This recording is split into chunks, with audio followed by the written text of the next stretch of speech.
आज उत्तराखंड की क्लास है। उत्तराखंड की मैं आज बात उत्तराखंड के national park wild life sanctuary वगैरह के बारे में। अच्छा, आपको पता है कि देश का पहला बायोस्फीयर रिजर्व जो है नीलगिरी है, लेकिन देश का दूसरा उत्तराखंड का पहला बायोस्फीयर रिजर्व कौन सा है? Nanda Devi biosphere reserve.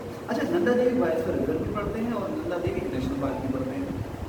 इसके अलावा उसी तरह से गोविंद वाइल्ड लाइफ सेंचुरी भी पढ़ते हैं तो गोविंद नेशनल पार्क भी पढ़ते हैं। बड़ी दिक्कत होगी ना, क्या मामला है? उत्तराखंड में जो वेटलैंड रिजर्व हैं, जो वेटलैंड रिजर्व में कितनी, एक है, दो है या तीन है? पहला कौन सा है? अगर दूसरा कोई है तो कौन सा है? कार्बेट नेशनल पार्क के बीचों बीच से कौन सी नदी बहती है? तो कार्बेट नेशनल पार्क के बीच में कौन सा दून है? दून समझते हैं ना? दून वैली या दून घाटी समझते होंगे? नहीं समझते तो अभी मैं आपको बताऊंगा। उत्तराखंड का सबसे बड़ा नेशनल पार्क, सबसे छोटा नेशनल पार्क, सबसे पुराना और सबसे नया नेशनल पार्क, सबसे नया और सबसे पुराना वाइल्ड लाइफ सेंचुरी और सबसे छोटा और सबसे बड़ा वाइल्ड लाइफ सेंचुरी। उत्तराखंड में ऐसा कौन सा नेशनल पार्क या वाइल्ड लाइफ सेंचुरी है जहां पर पहली बार स्नो लेपर्ड कंजर्वेशन के लिए प्रोग्राम शुरू हुआ है, प्रोजेक्ट शुरू हुआ? भारत में वाइल्ड लाइफ प्रोटेक्शन की शुरुआत कहाँ से हुई? तो उत्तराखंड में पहली बार वाइल्ड लाइफ प्रोटेक्शन की शुरुआत हुई। इसी तरह की चीज़ों को, कुछ हिडन चीज़ें, कुछ साइलेंट चीज़ें हम लोग डिस्कस करेंगे, लेकिन पहले ध्यान देते हैं कि conservation reserve, wild life sanctuary, national park और बायोस्फीयर रिजर्व, इन सभी में अंतर क्या होता है। बहुत ज़्यादा जल्दी करने की जरूरत नहीं है, एक चीज़ को मैं आपको समझाता हूँ, ये चीज़ें क्लियर हो जाए फिर आगे आपको आसानी है। देखें, आपको पता है कि धीरे धीरे धीरे धीरे जंगल साफ हो रहे हैं, जंगल लगातार कटते जा रहे हैं। बहुत ज़्यादा संरक्षण पर जोर देने के बाद भी जंगल लगातार कटते जा रहे हैं। हालांकि सरकारी आंकड़ों में जंगल बढ़ रहे हैं, लेकिन हकीकत में आप देखो तो जंगल लगातार कटते जा रहे हैं। किसी जमाने में जंगलों में शेर, हाथी, चीता, तेंदुआ, बाघ सब कुछ हुआ करते थे, है ना? शाकाहारी जंगल जिसमें हिरण वगैरह वो हुआ करते थे, चारों तरफ हरियाली, चारों तरफ घास होती थी। लेकिन जैसे जैसे आबादी बढ़ी तो विकास के लिए, इंसानी ज़रूरतों के लिए, कारखानों के लिए धीरे धीरे धीरे धीरे बहुत सारी ज़मीन, खास करके जो जंगली ज़मीन है, जंगलों की ज़मीन है, वो खत्म हो गई। आप आज जिस जगह बैठी हो, ये सारा का सारा इलाका जंगल का छोड़ तराई, हम लोग कहाँ पर हैं? उधम सिंह नगर। तो ये बिजनौर, उधम सिंह नगर, आगे ले करके आपके गाँव मुरादाबाद के इलाके, ये सारे के सारे जंगल के इलाके थे, तराई से लगे हुए है जंगल जहाँ मिलते। लेकिन धीरे धीरे यहाँ पर जब बसावट शुरू हुई तो आज स्थिति ये है कि हल्द्वानी शहर से काफ़ी दूर तक जंगल साफ होते हैं। ओके, वजह क्या है भाई? हम लोगों को डेवलपमेंट के लिए बस नहीं जमीन मिली, इसलिए जंगल साफ हो गए।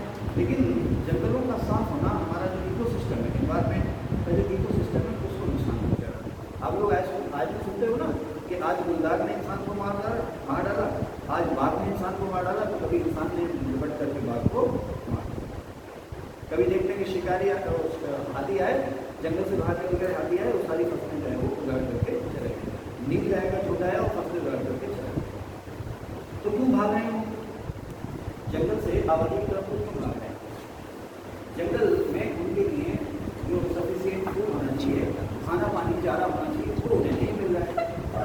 क्या करें? इससे जब कोई जंगली जानवर है जब जंगल से बाहर आ रहा है तो इंसान और उसके बीच में संघर्ष से कंफ्लिक्ट हो रहा है। खैर, आपको पता होगा कि 1970 या 72 में जब भी है स्टॉकहोम में पर्यावरण सम्मेलन हुआ था। 1970 में हुआ था, 1972 में हुआ था स्टॉकहोम पर्यावरण सम्मेलन 1972। ठीक है ना? स्वीडन की राजधानी स्टॉकहोम में पर्यावरण पर सम्मेलन हुआ था, दुनिया में पहला इंटरनेशनल सम्मेलन था पर्यावरण।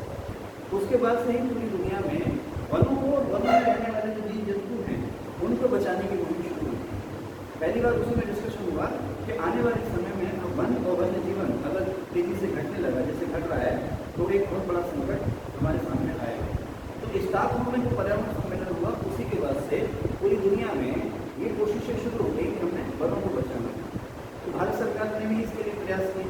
भारत सरकार ने वनों को बचाने के लिए जो फौरी तौर पर जो इंतजाम किया, तो मतलब जैसे आपको आपके पेट में दर्द हो रहा है, आप कराते हुए, चीखते चिल्लाते हुए डॉक्टर के पास जाएंगे, तो डॉक्टर क्या करेगा? आपको तुरंत दर्द का इंजेक्शन देगा। आनंद फानंद में आपको फौरन वो दर्द का इंजेक्शन देगा, पेट तुरंत देगा, जिससे कि आपका एक बार दर्द हो जाए।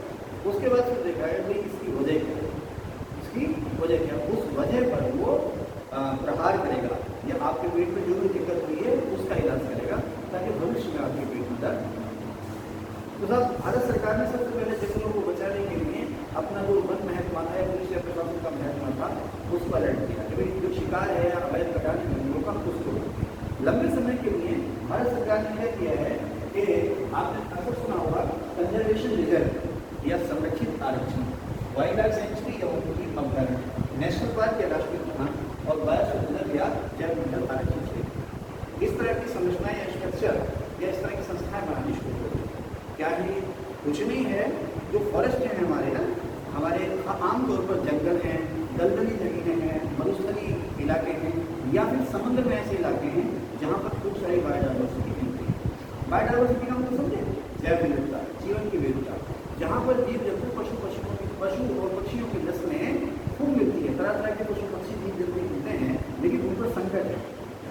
आप देखें ना, धीरे धीरे खत्म हो गए। कस्तूरी मृग मस्क धीरे धीरे खात्मे की कगार पर है, उसको बचाने का कोशिश किया जा रहा है। बहुत सारी इमारती लकड़ियाँ, बहुत सारे जंगल के पेड़ पौधे जो है वो खात्मे की कगार पर है, उनको बचाने की कोशिश की जा रही है। बहुत सारी तितलियाँ, पक्षी, तमाम तरह के जीव जंतु पशु जो हैं धीरे धीरे खात्मे का आ रहे हैं, तो उनको बचाने की कोशिश की जा रही है। तो इसके लिए जू भी है, तो जू से अलग हट करके हमने क्या किया है कि हम क्यों ना जंगल को ही प्रोटेक्ट करें, न केवल जंगल को प्रोटेक्ट करें बल्कि जंगल को और आगे बढ़ाने में, जंगल को और फलने फूलने में हम उसको मदद करें। जैसे मान लीजिए हमने कोई फसल बो दी, गेहूँ बो दिया, आपने गेहूँ बो दिया, ऐसा तो नहीं है कि बीज डाल करके आप भूल जाओगे, आपको उसको पानी भी देना है, निराई गुड़ाई भी करनी है, खाद दवाई भी डालनी है, जिससे कि वो खेत वो फले फूले वो फले।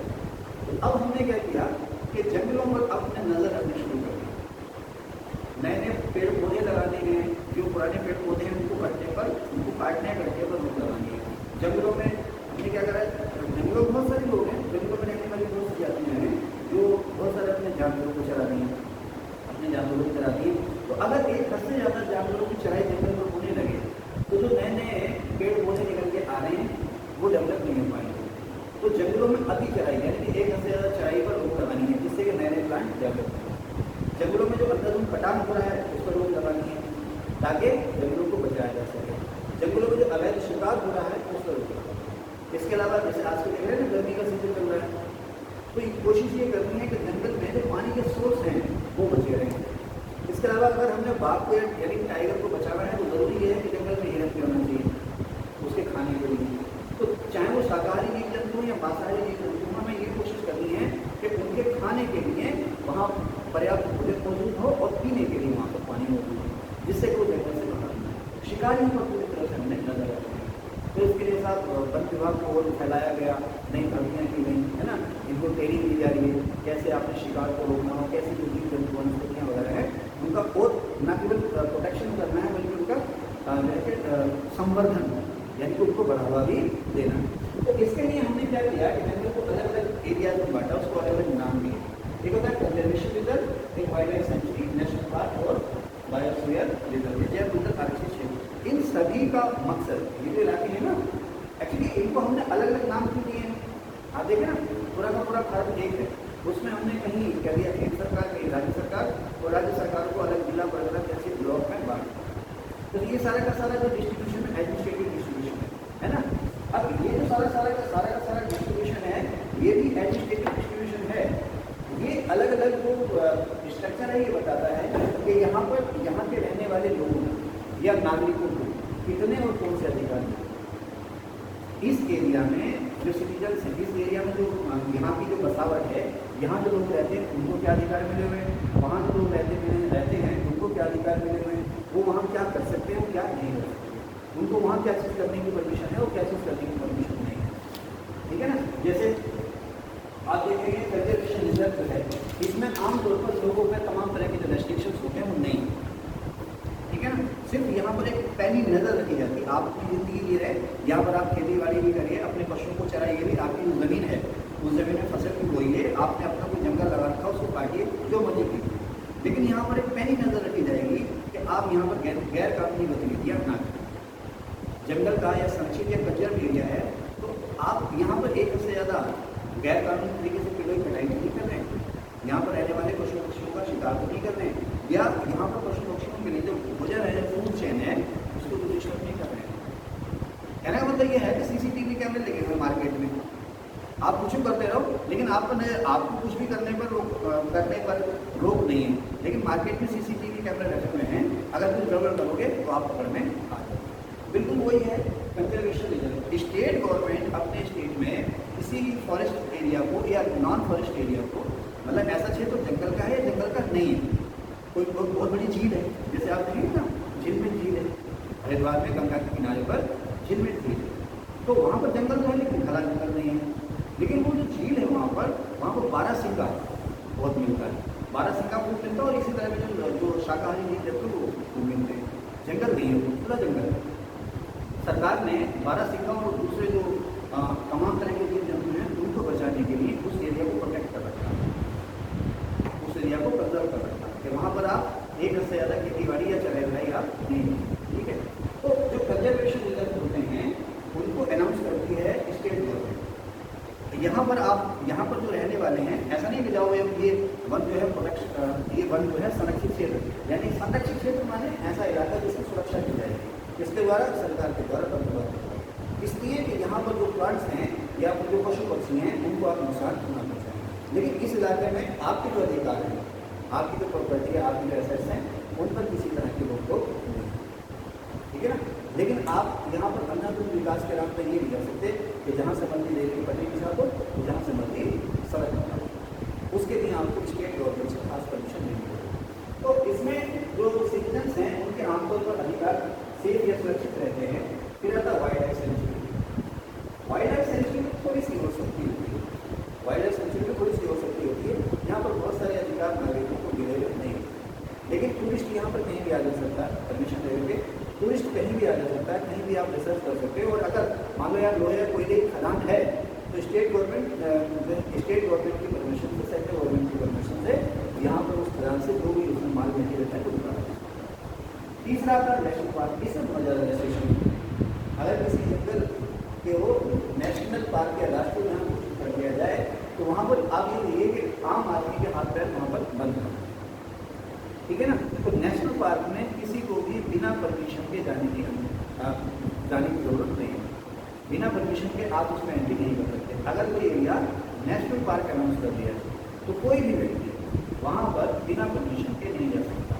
वाइल्ड लाइफ सेंचुरी में जाने के लिए आपको परमिशन की जरूरत नहीं है, आप जाइए आइए, लेकिन आपको नजर भरपूर रखी जाएगी कि आप वहाँ पर कर क्या रहे हैं। लेकिन नेशनल पार्क में जाने के लिए आपको परमिशन चाहिए, जैसे होगा ना कार्बेट नेशनल पार्क में जाने के लिए परमिशन नहीं करती है ना, ठीक है साहब। तो इसमें आने जाने के लिए आपको परमिशन लेनी होगी। और कोई भी जो नेशनल पार्क होता है ना, जो भी नेशनल पार्क या वाइल्ड लाइफ सेंचुरी होती है, वो 3 अलग अलग हिस्सों में बटा होता है। उसके सबसे अंदर का एरिया कहलाता है कोर, फिर बाहर का एरिया बफर जोन, और फिर उसके बाद ट्रांजिशनल जोन को हिंदी में क्या कहते हैं? संक्रमित क्षेत्र। सबसे अब मान लीजिए जंगल है, जैसे कार्बेट नेशनल पार्क है, तो कार्बेट राष्ट्रीय उद्यान में कहते हैं हिंदुस्तान, कार्बेट नेशनल पार्क ये है। तो इसके बीचों बीच का जो एरिया है उसे हम कहेंगे कोर, हृदय क्षेत्र। उसके बाहर का एरिया बफर जोन, और सबसे लास्ट का या सबसे बाहर का एरिया जो है वो है ट्रांजिशनल। आप बेटा कभी हल्द्वानी गए? हल्द्वानी है ना, तो क्या एकदम से जंगल शुरू हो जाता है ना? एकदम से जंगल शुरू नहीं होता, छोटे छोटे पेड़, फिर बड़े पेड़, थोड़ा सा और अंदर जाओ तो फिर घना जंगल शुरू होता है। और जैसे ही वहाँ पर पहुँचते हो, बेल बाबा मंदिर एक जगह है ना, वहाँ से धीरे धीरे हल्द्वानी तक पहुँचते जंगल खत्म हो जाता नहीं हो जाता है।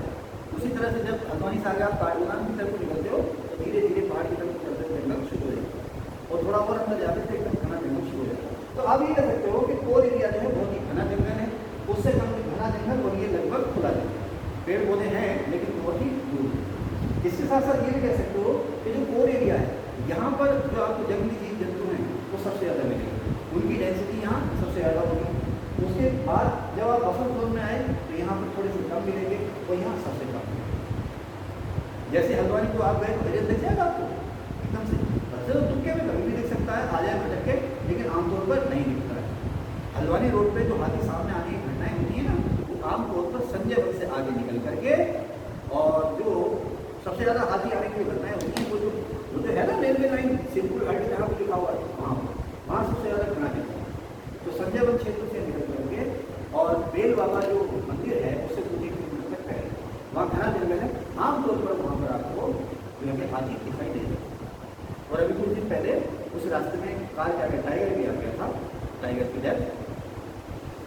कहने का मतलब क्या है, ये सबसे बाहर का एरिया है, यहाँ पर जो जीव जंतु बहुत कम होते हैं, यहाँ थोड़े से ज़्यादा और यहाँ जो है वो एरिया सबसे ज़्यादा होते हैं। तो इसीलिए कोई वाइल्ड लाइफ सेंचुरी है, नेशनल पार्क है, उसका जो कोर एरिया है, जो कोर एरिया है, यहाँ पर इंसान को किसी भी तरह की गतिविधि करने की परमिशन नहीं है। मैंने कहा ना रेस्ट्रिक्टेड एरिया, आपको वहाँ जाने की परमिशन नहीं है। सरकारी अधिकारी कर्मचारी या वन विभाग के जो लोग हैं जंगल की सुरक्षा के लिए वो भी कहाँ जाएंगे, कोर एरिया में, सबसे अंदर लोग एरिया, कोर एरिया वो जाएंगे। आम आदमी भले कोई टूरिस्ट क्यों ना हो, कोर एरिया में जाने की परमिशन नहीं है। उसके बाद है बफर जोन। बफर जोन में टूरिज्म की परमिशन है, पर्यटक यहाँ जा सकते हैं, रिसर्च के लिए आप लोग यहाँ पर जा सकते हैं। जैसे आप जा रहे हैं ना, कॉर्बेट नेशनल पार्क घूमने जा रहे हैं, क्रेज है लोगों का, तो यहाँ पर कोर एरिया में बहुत अंदर तक जाने की परमिशन नहीं है, तो जाना ही मत, नहीं तो खा जाएगा। कौन? बाघ खा जाएगा। ठीक है, यहाँ पर बाघ आपको कब मिलेंगे, और यहाँ पर पर्यटक की परमिशन है बफर जोन में। बफर माने सुरक्षित एरिया।